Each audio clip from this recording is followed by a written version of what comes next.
Еще год назад этот участок дороги от школы номер 3 в Кантышево был головной болью для сотен родителей и учителей. С наступлением осени и зимы, когда темнеет рано, путь в школу и домой для детей превращался в ежедневную опасность. Ни тротуара, ни фонарей. Школьники были вынуждены идти по обочине, в темноте, в непосредственной близости от транспорта. Своей тревогой о безопасности детей поделился один из родителей Юсуп Кадзуев во время прямого эфира с главой республики. Махмуд Али Калиматов вопрос сразу взял на контроль. В первую очередь, если там детский сад, школа, сперва сделайте тротуар.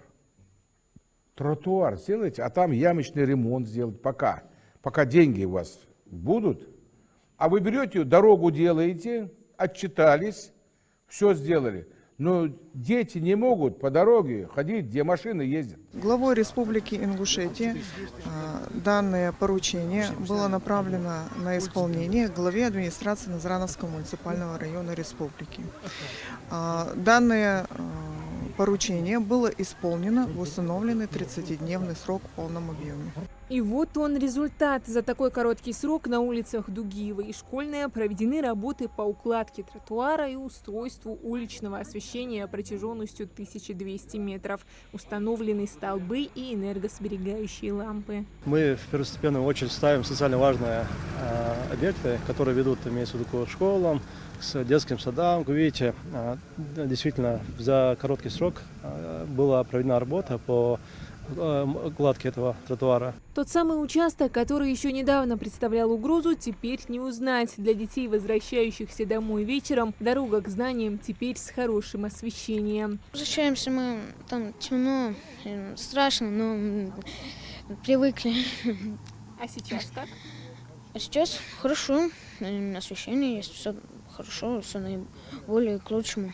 В третьей школе Кантышева учатся почти 900 детей. Оперативное вмешательство главы региона помогло в сжатые сроки решить проблему, которая волновала все местное сообщество. Мы все понимаем, что школа является одним из самых социально значимых объектов, и налаженная инфраструктура вокруг школы это имеет очень большое значение, ведь здесь закладывается будущее нашей маленькой республики, нашей Родины в целом. И поэтому, если детям удобно приходить, уходить из школы по чистым тротуарам, по освещенным улицам, это очень дорогого стоит. Мы, жители нашего сельского поселения, хотим выразить свою искреннюю благодарность главе республики Махмуду Али Калиматову за проложенный тротуар проезжей части из уличное освещение, что значительно улучшило безопасность жителей, особенно детей. Эта история – наглядный пример того, как должен работать механизм обратной связи. Когда инициатива жителей встретила поддержку власти, а власть, в свою очередь, продемонстрировала готовность быстро и качественно исполнять свои обязанности, в выигрыше остались все. А самое главное – дети получили безопасный путь в светлое будущее. Хадиджа Ивлоева, Сулейман Костоев,